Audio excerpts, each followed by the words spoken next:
On vous souhaite la bienvenue à ericlatour.com. Dans quelques instants, on vous parle du coup d'envoi des festivités du 350e anniversaire de Saint-Jean-sur-Richelieu. Ça va se tenir le samedi 2 avril. Mais d'abord, on vous parle du camp Feller 44. On veut instaurer un parcours historique du côté de Saint-Blaise.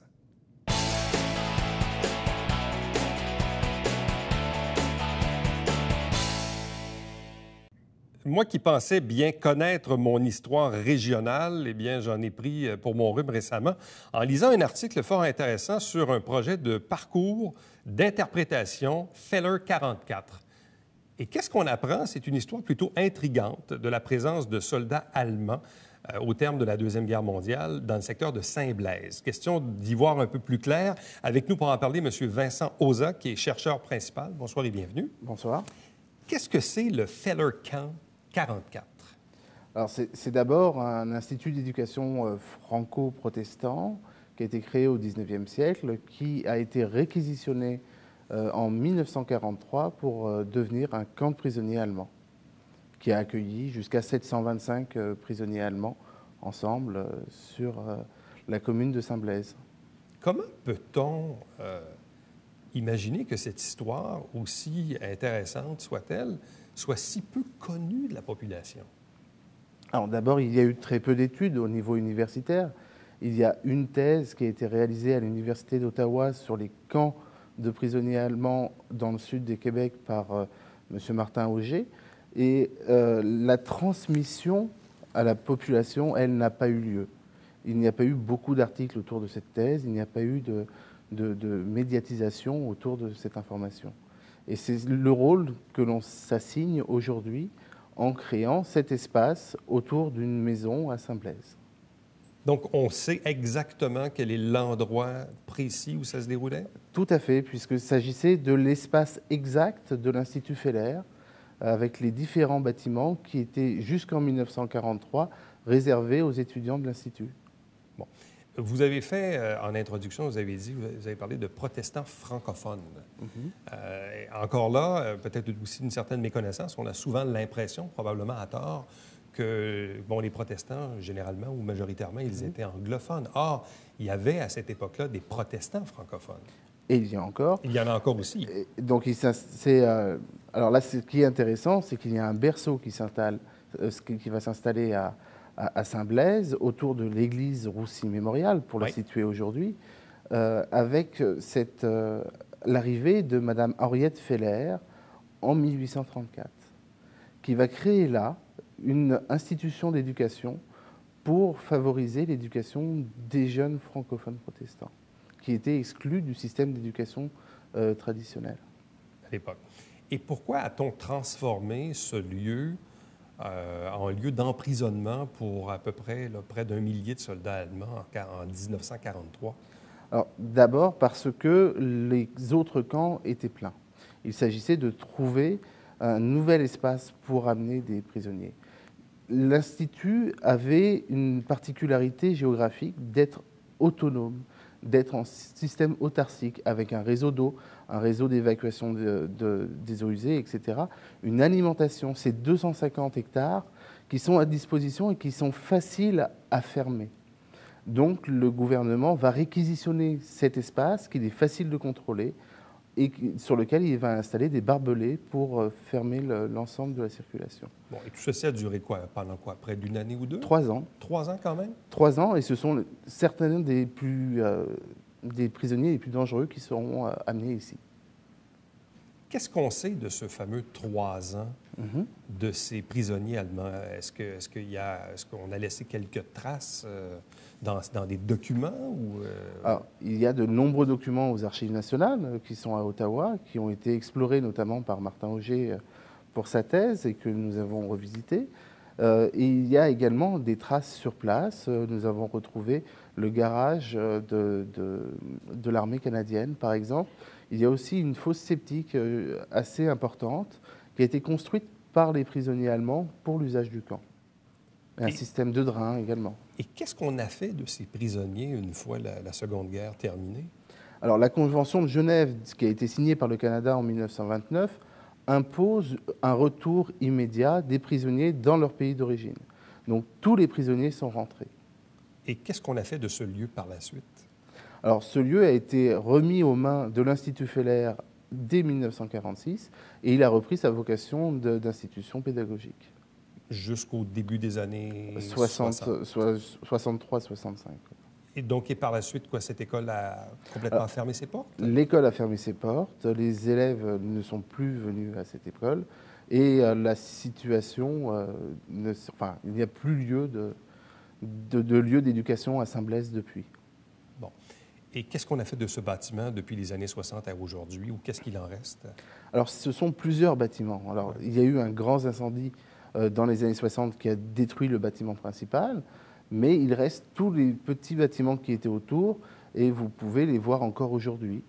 Plusieurs maisons qui sont aujourd'hui occupées par des propriétaires privés ou l'église Roussy Mémorial, devant laquelle il y a déjà un espace d'explication et sur le protestantisme francophone qui est installé devant. Bon. Qu'est-ce que c'est le comité Héritage Feller? Alors, c'est un groupe qui est constitué pour travailler sur le patrimoine et l'histoire de l'Institut Feller, qui regroupe des universitaires et le propriétaire de l'église qui est là, qui est l'Union des Églises Baptistes. Bon. Qu'est-ce qui fait que vous vous êtes intéressé à ce sujet-là vous-même? Alors, moi, je suis venu sur ce sujet-là car je suis avec des liens d'amitié très forts avec la principale chercheuse qui travaille avec moi, Marie-Claude Rocher, qui m'a demandé de venir m'intéresser au camp de prisonniers dans le cadre de ma spécialité à Paris. Bon. Vous êtes de l'Institut du temps présent. De l'Institut d'histoire du temps présent. Qu'est-ce que c'est? Alors, c'est un laboratoire du CNRS qui travaille sur le temps présent étant celui dont les témoins sont encore vivants, pour l'essentiel. Et vous êtes basé généralement à Paris? À Paris, voilà. Et là, vous êtes de passage ici pour quelques temps? Je suis venu passer 3 mois pour faire cette enquête. Ah, OK. Voilà. Et là, d'ailleurs, vous avez présenté, en fait, vous avez dévoilé tout récemment à la galerie non loin d'ici, Action Art Actuel, ce projet d'un parcours d'interprétation. Voilà. Qu'est-ce qu'on veut faire au juste? Alors, il s'agit d'apporter l'information aux gens qui passent à Saint-Blaise. Donc, pour cela, on va mobiliser plusieurs espaces avec des panneaux devant la maison où était installée Madame Feller en 1834. Donc, vous aurez une zone pour expliquer qu'est-ce que l'Institut Feller et une zone pour expliquer le camp de prisonniers 44 qui était installé exactement au même endroit. Au même endroit. Donc, vous pourrez y venir avec vos vélos puisque c'est un espace accessible pour les vélos. Et je présume que, bon, là, ici, on parle du camp Feller 44 de Saint-Blaise, mais je présume qu'ailleurs au Québec ou ailleurs, ou même dans d'autres pays, il y a eu probablement de ces lieux qui ont été réquisitionnés pour en faire des camps prisonniers. Bien sûr. Alors, au Québec, il y a plusieurs cas, au Canada également, et vous pouvez visiter l'île aux Noix, par exemple, ou le Fort Lennox, par exemple. Ce sont des cas intéressants. Et sur Internet, il y a quand même beaucoup de documentation sur les prisonniers allemands au Québec. À quel moment veut-on mettre en place ce parcours d'interprétation? Alors, idéalement, il va être accessible dès cet été et il sera inauguré officiellement pendant les Journées de la Culture. Bon. Qu'est-ce que vous trouvez intriguant sur ce sujet-là pour vous déplacer, pour partir de Paris, venir ici séjourner pendant 3 mois pour étudier la question? Qu'est-ce que vous trouvez d'intriguant dans ces histoires comme celle-ci? Alors, c'est assez rare de trouver des sociétés à étudier. Il s'agit ici d'une société assez bien regroupée d'un point de vue géographique qui permet d'entrer dans le cœur du fonctionnement d'un groupe humain comme ceux que sont les francophones protestants, avec un patrimoine particulier, avec une culture particulière, une histoire particulière, des conflits, mais aussi des réconciliations. Donc tout ça, ça fait une histoire qui est assez riche à étudier. Et ces prisonniers allemands qu'on amenait ici à Saint-Blaise, ils venaient d'où? Ils étaient capturés à différents endroits, non loin d'ici? Ou... Alors, non loin d'ici, pour certains, sur le Saint-Laurent, dans l'Atlantique, avec les sous-marins, mais aussi de beaucoup plus loin, puisqu'à l'origine, s'il y a des prisonniers au Canada, c'est aussi dans le cadre d'un accord avec l'Angleterre où les Britanniques demandent à être sécurisés pour un certain nombre de prisonniers. Ce sont aussi, pour le plus important des prisonniers qui est à Saint-Blaise, le général Ravenstein, quelqu'un qui a été fait prisonnier en Afrique, là où il commandait ou participait au commandement de l'Africa Corps. Et lui a fait un parcours très intéressant qui passe par l'Afrique du Sud et qui vient après au Canada et dans plusieurs camps canadiens avant d'atterrir ici au Québec, à Saint-Blaise. Mais dans l'époque où ça s'est passé, de 43 à 46, est-ce que les citoyens de l'époque, ici à Saint-Blaise, étaient au courant de ça? Est-ce que Oui. c'était relativement visible? Est-ce que c'était... Ah oui, ça ne pouvait pas passer inaperçu. C'est un groupe de 700 personnes, de plus de 700 personnes C'est beaucoup, là. qui sont installées, qui, en observation de la Convention de Genève, peuvent aussi porter leurs uniformes. Donc il s'agit des gens qui sont clairement identifiables, qui parlent une langue différente. Même s'ils sont enfermés la plupart du temps dans le camp, ils ont aussi la possibilité de sortir, soit pour de l'exercice encadré par des soldats, ou pour une parade hebdomadaire avec de la musique et des grands uniformes. Donc les gens sont informés de leur présence. Donc, le projet de parcours d'interprétation Feller Camp 44 à Saint-Blaise-sur-Richelieu, donc à venir au cours des prochains mois pour découvrir cette histoire intrigante de près d'1 millier de soldats allemands qui ont été ici emprisonnés là, de 1943 à 1946. Bien, merci, ce fut fort intéressant. Je vous remercie. Merci. Restez avec nous. On est là, bien sûr, au retour de la pause.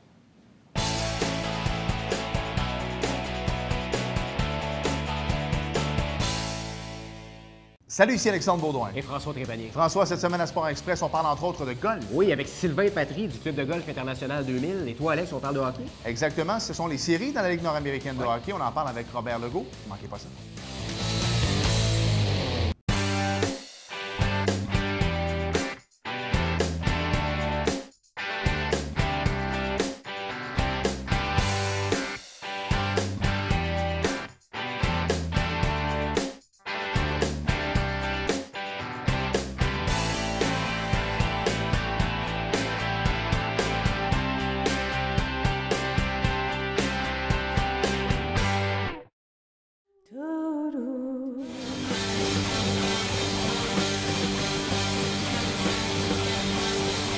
C'est normal aussi de vivre notre non-conformité individuellement quand on est seul, je veux dire, parce qu'en absence de normes.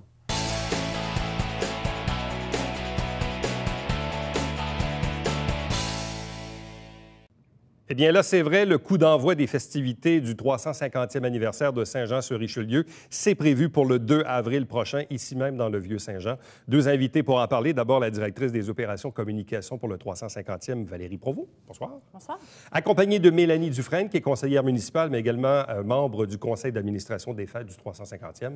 Bonsoir et bienvenue. Bonsoir. La dernière fois qu'on vous avait reçu pour le coup d'envoi des fêtes hivernales du 350e, il s'est passé beaucoup de pluie, à un point tel que la fête finalement a été annulée, nonobstant le fait qu'on avait fait une merveilleuse entrevue. Ah, tout à fait. En fait, ne serait-ce que de l'entrevue, on aurait tenu l'activité.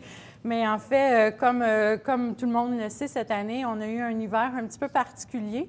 Puis jamais, quand on a commencé à faire l'organisation de l'activité, jamais on aurait pensé que dans la première semaine du mois de février, il ferait 10 et de la pluie. Donc, quand on organise une fête à saveur hivernale où tout repose sur la neige et il n'y a pas de neige, il fait soleil et puis il fait 10, des fois, ça vient changer les plans un petit peu.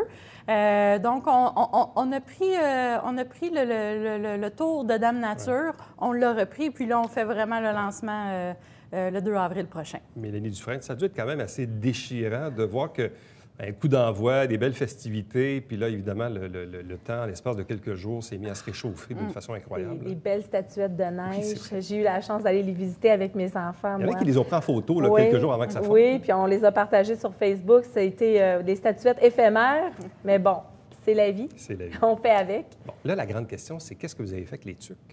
En fait, les tucs, là, ça va être super intéressant parce que Dame Nature nous a joué un petit tour au mois de février. On lui joue un petit tour au mois d'avril. Donc, les 3000 premières personnes qui vont se présenter à notre activité du 2 avril recevront la tuque commémorative des fêtes du 350e. Un beau cadeau qu'on offre à la population qui ont embarqué avec nous là, pour la reprise de l'événement du coup d'envoi. Donc, on va offrir un beau cadeau à la population le 2 avril prochain. Juste pour terminer sur l'événement qui était prévu en février, qu'est-ce que ça a impliqué pour l'organisation d'annuler l'événement? Mais en fait, c'est sûr que ça impliquait de mettre fin à une organisation, à une logistique, là. C'est sûr que dans la dernière semaine, on a dû quand même là, refaire certaines tâches pour annuler et non pas pour mener à bien l'activité. Par contre, on a quand même fait un tour de tous nos fournisseurs pour leur expliquer la situation. Puis on a été vraiment chanceux parce que la plupart des fournisseurs comprenaient. C'était évident, on le voyait à l'extérieur.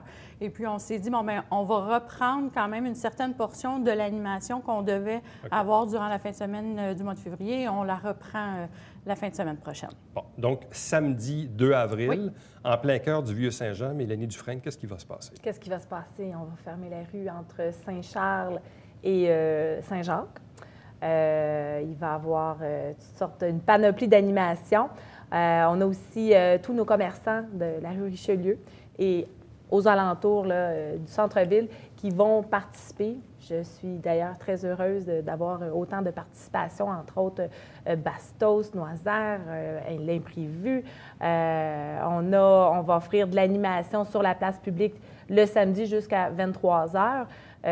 C'est sûr qu'il va y avoir le transport en commun qui va être impacté par trois arrêts d'autobus vont être impactés à la fermeture de cette rue-là. Par contre, on va pouvoir rediriger les gens et les usagers vont être informés à cet égard. Donc, un party, puis c'est sûr que celui-là, on ne le manquera pas. Beau temps, mauvais temps, pluie, neige, ouragan. Il n'y a pas d'ouragan que ça C'est pas grave, on a les infrastructures qui vont tenir les chapiteaux pour ça. On est organisé. Donc, samedi, le 2 avril, de 9 h à 23 h sur la rue Richelieu, entre Saint-Jacques et Saint-Charles. Donc, on ferme la rue. Là, il va y avoir de la bière. Oui. En fait, il va y avoir la bière. Il va y avoir la bière. Du 350e. La 350e. Donc, la bière officielle avec les frères Lagagnère ici au Lagabière. Donc, juste à côté ici, à côté avec les frères Lagagnère du Lagabière ont été quand même assez innovateurs et puis nous ont proposé de brasser la bière officielle des fêtes du 350e, donc la 350e. Et puis, lors de notre activité du 2 avril, on va avoir la chance de pouvoir l'offrir à la population en grande exclusivité, en grande première.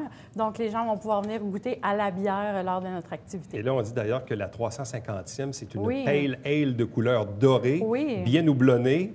Oui. Autant accessible pour les néophytes qu'intéressante pour les connaisseurs. Tout à fait. Donc, une belle et bonne bière comme la Gabière sait les faire. Bon, il va y avoir un cocktail aussi?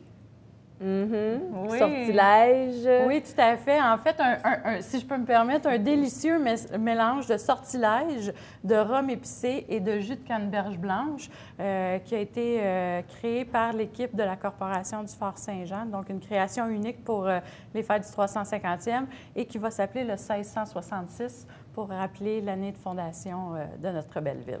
Donc, ça part fort. Là. Bière, cocktail. Oui. Là, ensuite, il y a des gourmandises à l'érable. Tout à fait. Tout à fait. Donc, avec les restaurateurs du Vieux-Saint-Jean, dont Mélanie a mentionné tout à l'heure, on a 7 restaurateurs du Vieux-Saint-Jean. On a fait ce volet-là de l'animation, on l'a fait en collaboration avec la Société de développement du Vieux-Saint-Jean, qui a fait un appel à tous ses membres restaurateurs près de la zone où va avoir lieu l'activité. Et puis, chacun va créer une bouchée spéciale sous le thème de l'érable pour la journée du 2 avril. Et les gens vont pouvoir goûter à chacune des bouchées, qui ne sera pas plus cher que 3,50 $. Puis, ils vont pouvoir voter pour leur bouchée coup de cœur. Et le restaurant qui aura remporté le prix deviendra le resto complice des fêtes du 350e. Bon, ça fait quand même un petit bout qu'on n'a pas fermé la rue Richelieu là, dans cette portion-là. On l'a fait il y a quand même assez longtemps, à l'époque où les ventes trottoirs, là, durant l'été, en juillet. Qui a eu l'idée, ultimement, de fermer ce tronçon de la rue Richelieu, qui est en fait face à la place publique? C'est assez central, avec le terrain aussi gazonné. Là, Puis d'ailleurs, la rue du Quai aussi va être fermée à ce niveau-là. Donc, c'est entre Saint-Charles et Jacques-Cartier, sur Richelieu et du Quai. Qui a eu l'idée? Oui, ça vient d'où, ça? Ça vient d'où? Bien, je pense qu'il n'y a jamais personne qui était fermé à cette idée-là. Est-ce que ça provient du 350e? Est-ce que ça provient de la ville? Je pense que c'est un peu des deux. On travaille en collaboration. Tout à fait. Donc, je pense que la municipalité, les loisirs ont eu l'idée de la cabane à sucre urbaine, ça a germé. On a essayé de trouver un plan B pour pallier là, au 4 février. Donc, je pense que c'est un peu tout le monde. Bon. En même temps, c'est intéressant parce que ça crée un rassemblement Oui. dans le Vieux-Saint-Jean. Rassemblement qui va être, oui, à la fois un peu différent de ceux qu'on a déjà connus, soit sur la rue du Quai à l'époque des fêtes ou même au parc Jerry Boulet dans le cadre des festivités de la fête nationale ou du Canada. Donc, on amène des gens au cœur du centre-ville, dans un secteur qui est en train de se revitaliser en plus. Est-ce qu'il y a une symbolique aussi par rapport à ça, d'amener les gens dans ce secteur-là du Vieux-Saint-Jean?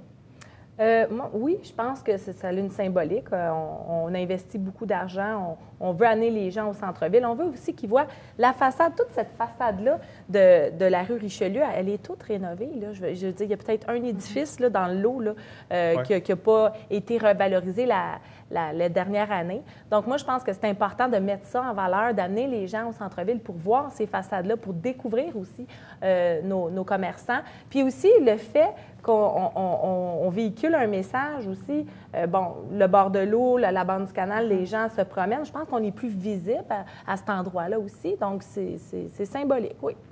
Donc, de 9h à 23h, il y a plusieurs activités gratuites. Là, je vais quand même les nommer parce que ça va mettre les gens un peu en appétit. Oui. Là, on pourra détailler. Tour de poney, petite fermette, balade en calèche, taureau mécanique, tir sur la neige, anglo à alpaga, bar avec la bière et le cocktail, on en a parlé, ça c'est payant. Donc, spectacle extérieur avec Marco et les Torvis et DJ Paclao. Oui. Qui sont-ils? En fait, c'est encore une fois avec la Société de développement du Vieux-Saint-Jean qui est vraiment un très bon partenaire des fêtes du 350e.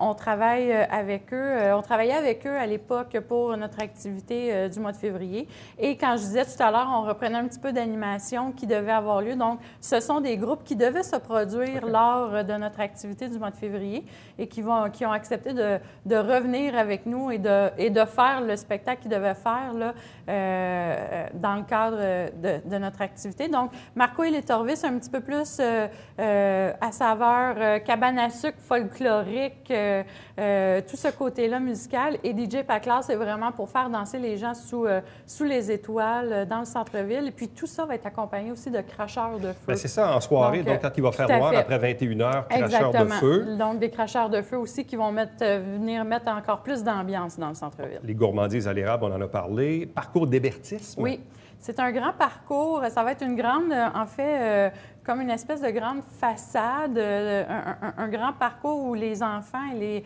les plus grands vont pouvoir s'amuser à l'intérieur de ce parcours-là, qui va être directement sur la rue du Quai. Comme Mélanie le disait, la rue du Quai va être fermée, donc il va donner directement sur la rivière Richelieu. Ça va vraiment être un look là, incroyable. Bon, démonstration de sculpture, mais sur bois. Tout à fait. Et non pas sur neige. Et non pas sur neige. Donc, on a fait appel à trois artisans de la région qui se spécialisent sur la sculpture sur bois, qui vont venir faire des démonstrations aux citoyens, toujours dans le cadre là, de la thématique Grande cabane à sucre urbaine qu'on va avoir. Et là, on parle de Daniel Granger, Normand Théberge et Léo Perron. Tout à fait. Mélanie Dufresne, est-ce qu'on est toujours à la recherche de bénévoles, que ce soit pour le lancement du 2 avril ou même pour les autres activités à venir du 350? Oui, puis je pense que les coordonnées sont inscrites à l'intérieur du document que vous avez là-bas pour rejoindre, mais effectivement, on recherche des bénévoles. D'ailleurs, c'est un message que je lance aussi aux différents organismes là, qui veulent s'impliquer dans le 350e, il y en a qui sont déjà impliqués, bien, de référer leurs bénévoles aussi à cet événement-là. Créer l'engouement du 350e, c'est facile, les activités sont intéressantes. Le dynamisme autour du 350e, on le voit ici. Donc, c'est une belle partie de plaisir. Peut-être un petit rappel, Valérie, au niveau des présidents d'honneur et des partenaires également de prestige qui permettent en partie là, le financement des activités. Tout à fait. On a la chance, en fait, d'avoir 2 coprésidents d'honneur vraiment de renom. On peut s'appuyer sur M. le maire Fecteau et aussi sur Général Dallaire, Général Roméo Dallaire, là, qui a été pendant longtemps commandant du Collège militaire royal ici à Saint-Jean et qui a un attachement vraiment encore aussi profond, je dirais, envers la ville.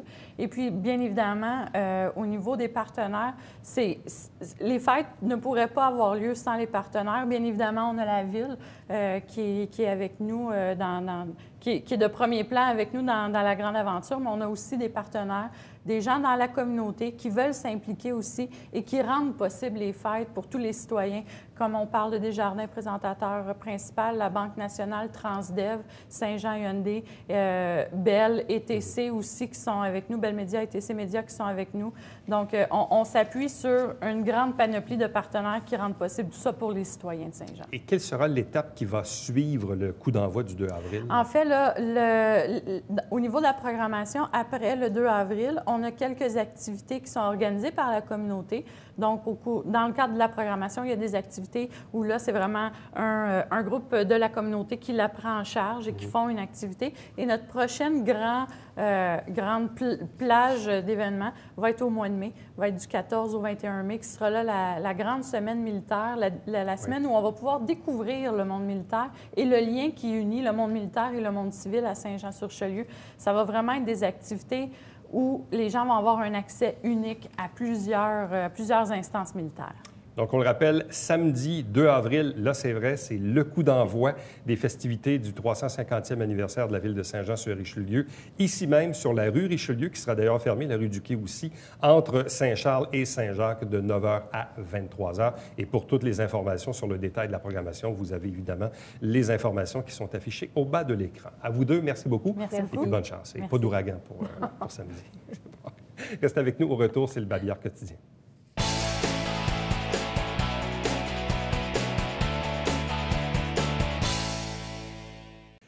À l'approche du congé pascal, Compost au Richelieu vous rappelle et vous avise qu'il n'y a aucun changement à la collecte des ordures ménagères ou encore à la collecte du recyclage. Donc, aucun changement pour le vendredi ou le lundi. À chaque semaine, on vous présente des extraits des travaux du conseil municipal. L'émission s'appelle Saint-Jean-sur-Richelieu. Vous la retrouvez également sur notre site Internet. On vous rappelle également le Télébingo tous les dimanches matins avec 3 500 $ en prix. Et il y a une trentaine de dépositaires dans la région pour acheter les livrets. Et nous, notre prochain rendez-vous, il est demain.